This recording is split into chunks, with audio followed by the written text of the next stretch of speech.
Ranch outside Winnipeg may not seem to be the place to get in condition for a hockey series such as the one against the Soviets, but for Bobby Hull, there was little choice.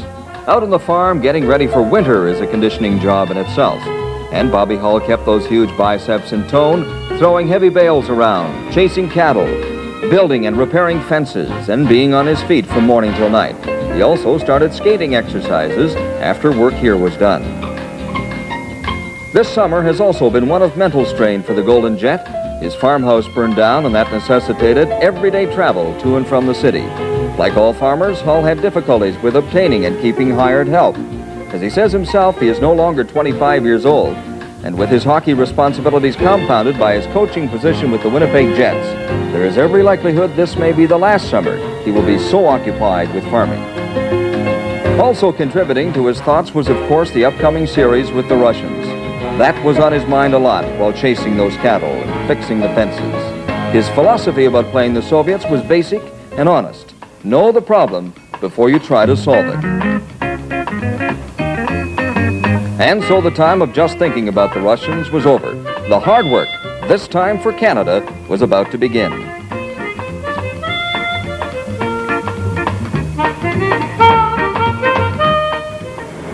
Bobby Hull, you indicated to us when we were shooting that film on your farm that you were so busy there that you weren't getting into shape just the way you might have wanted to. You'd never know it.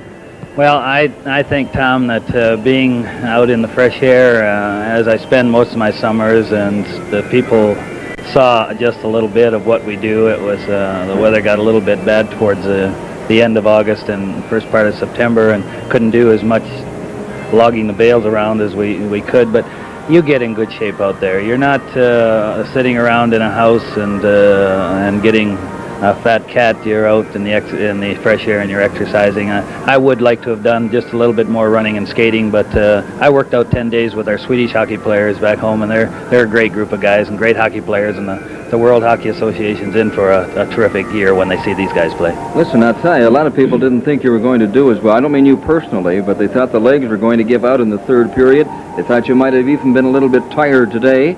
Not so. No, I think we've got a group of guys, Tom, that they're a little bit unique in the hockey world. We have guys like Gordi Howe, who, in my mind, I don't know how any of these people that felt we do poorly could ever feel that Gordi Howe could play poorly. We've got other guys like Frank Mahavlich, who is just a fantastic athlete and plays like gangbusters all the time. Paul Henderson's been through it before, Patty Stapleton, and Jerry Cheevers, J.C. Trombley. You know, you go down the line, and I don't know where these guys got off thinking that we weren't going to have a good team. These are just a fantastic group of athletes, and what has really thrilled me is that they're a together team. We'll go out and we'll go through the end of the rink together, and if we lose it, we'll be losing it together, but I'm afraid we're going to win it together. You're playing a very physical brand of hockey, but there's a danger of too many penalties, bad penalties, stupid penalties. Yes, it's the only thing you can't do against this Soviet team. All you need to do is really, you don't have to run them through the boards. All you have to do is step in front of them, because they're so mechanical. They move the puck and then they skate past the guy to get it back, and the guy just throws it back blindly. If you take the guy that passes the puck, just run into him, interfere with him so he can't get to a certain point, they'll throw the puck there blindly and it'll go on our stick. But you can't take foolish penalties against them, as the people have seen. A lot of people are surprised you're doing so well. Are you? No, I'm not a bit surprised. I was really uptight that first game and felt that here's a fantastic group of athletes, and we're going to have our work cut out for us, and we do. But I think we've got a great group in that other room there, too. Good. Thank you very much, Bobby Hall. Now let's check on some of the highlights. We go upstairs to Don Chevrier and Howie Meeker. This year we've got something very special for Canadian hockey fans and the WHA. The Quebec Nordiques, Toronto Toros, my own Winnipeg Jets, the Edmonton Oilers, and the Vancouver Blazers are all in one new division, the Canadian Division. That means we'll play more games in Canada against our Canadian competition. Add that kind of fan interest to what you'll see from the rest of the WHA, where high-round draft picks and prized European and North American editions have made all teams stronger, and you'll know why season tickets are really moving. There are still some good season tickets available, but you'll have to act quickly if you want to be part of a great league, not only this year, but for years to come. Call the team ticket office in your area right now. There'll be someone there to answer your questions and deal with your requests. Join the WHA. You'll have a lot of fun. See exciting hockey, and you'll find it's something the entire family can get involved in. I mean, we've already proven that, haven't we, Pico? All right there, Bob. A multitude of problems presented themselves with the formation of Team Canada 74, not the least of which was equipping the team. But thanks to CCM, this problem was solved with their donation of some $60,000 worth of hockey necessities.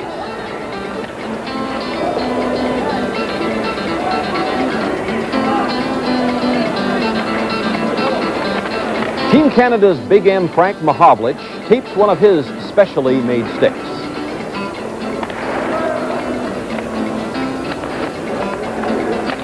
After drawing equipment, the players begin to adapt their pads and gear to their own individual liking. And the grand old man Gordie Howe greeting teammates at the Edmonton training camp.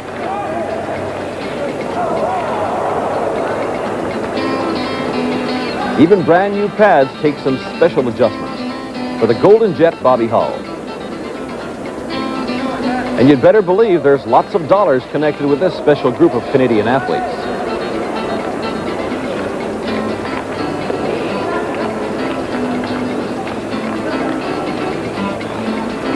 Skates, of course, are an integral part of the wardrobe, and each player was supplied with 2 pairs.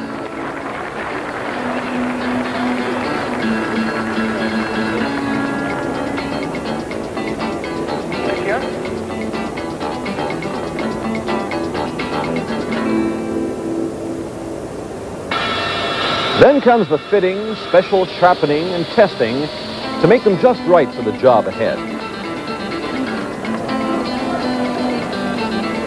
Each player makes a point of putting the finishing touches on their own sticks, and the training camp and the exhibition games are the time for testing. Father and son hard at work.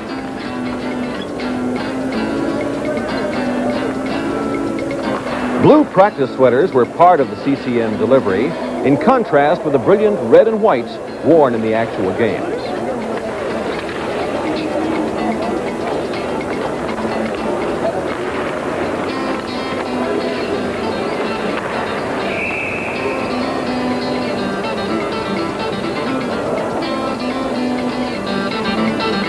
Good equipment, a good coach, and good players are the ingredients of a successful hockey team.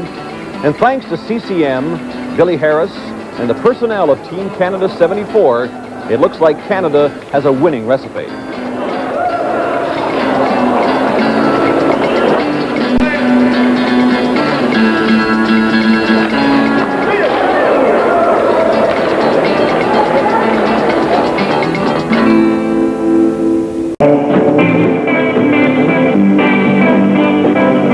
Gordy Howe is the greatest of them all.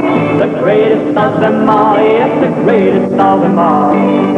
You can have your choice of all the rest. If you're a Howe fan, you've got the very best. Gordie, how's your recollection of a conversation you had a number of years ago at the CBC about some of your future goals and your career then appeared to be coming to an end? Do you recall what you said? Yeah, well, I can't recall it right to the word, but I do know that contemplating retirement, I think, at the time, and I said I was giving up quite a bit. What would supposedly be a fulfillment of a dream with me to play with the 2 kids, and then at that time I didn't realize it, but Team Canada, I might have had a shot at playing for my country against the Russians, and I had to give that up too. But I was the fun of the game had left me completely. Fishing was wonderful because that's what we were doing, but at that particular time I was doing what I thought was best for myself and for the fans, but all of a sudden I got rejuvenated because Houston picked up the 2 boys who I think I was doing a little bit of bragging about them just about then too, so everything just was absolutely letter perfect last year, and then I was going to retire this year again, and I got word that there would be a Team Canada and World Hockey would be associated with it, and also the owner of the Arrows would like me to participate with maybe for another year with the boys to keep the fans coming in so they could fulfill the new arena which is being built in Houston. You've never before been to Europe, have you? No, as far across the deep water I've been as I took the 2 boys, Marty and Mark, and we went to Ecuador to do some deep sea fishing with a bunch of friends of ours, and that's about as far as I've been. You know, with all the hockey you've played and all the places you've been, the honors you won, is it difficult for Gordie Howe to be really excited about the series? I mean, deep down inside, how do you feel about it? Oh, I was excited, more thrilled than excited. I am a man who shows very little emotion, and one of those days was right here in the city of Saskatoon, when down the west end of the rink, there was a platform, and Mom and Dad and the rest of the family sat up there, and they were presenting Gordie Howe with a really, truly great day, and I didn't say much or do much, but I felt emotionally inside, and I feel the same way, and here comes the old fellow right now. My dad's just coming in the building. There's some stories about your dad, and maybe I'll ask him about that, about the day you signed. Are you aware of the story? Well, he said something about hanging a door. He said you weren't too swift. No, I wasn't too swift. I didn't really know what the heck was going on, to tell you the truth, because I had two outfits were after me, the New York Rangers and the Red Wings at that time. I want to ask Gordie's dad about that story of the actual day that Gordie signed his first contract with Detroit. I think you said at the time Gordie wasn't too swift about something. Oh, he's pretty slow to sign. He took his time, and you had some work to do. I had to hang out the kitchen door. And what took all the time? Well, I said, if you want to play hockey, this is your chance. If you don't, I said, say so. I got to hang a door. That's my name at the time. Marty Howe is the older of the two boys and probably has faced the greatest pressure from being a Howe. He distinguished himself as a solid defenseman with the Toronto Marlboros, but doesn't really stand out on the ice. People perhaps forget he's only 20 and still has plenty of polish to come. Mark, on the other hand, showed his stylish play at an early age, and by the time he was 16, experienced international competition when he was the youngest player ever to see action in the Olympics, when he was a member of the United States team in Sapporo.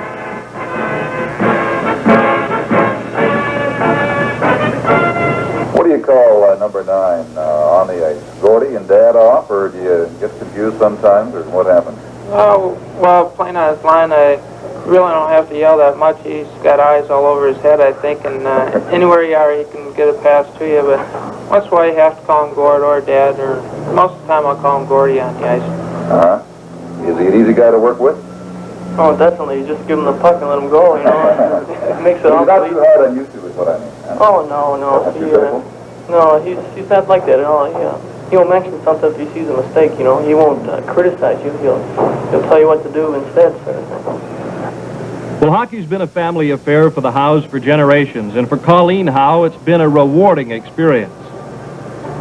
He often said when someone has asked him what his greatest achievement would possibly be someday, and he said, well, he'd like to leave his children with $1 million each. But I don't think that either of us really strive to have this. I think we really want to be somewhere when he's through, somewhere that he will be happy and in a position that will give him a challenge, and because he certainly had it in hockey all of his life. And I think he's going to need this because it's going to be kind of a sad day, I think, for all of us when he retires. And it shouldn't be in too long a time. Gordie Howe is the greatest of them all, the greatest of them all, yes, the greatest of them all. You can have your choice of all the rest. If you're a Howe fan, you've got the very best.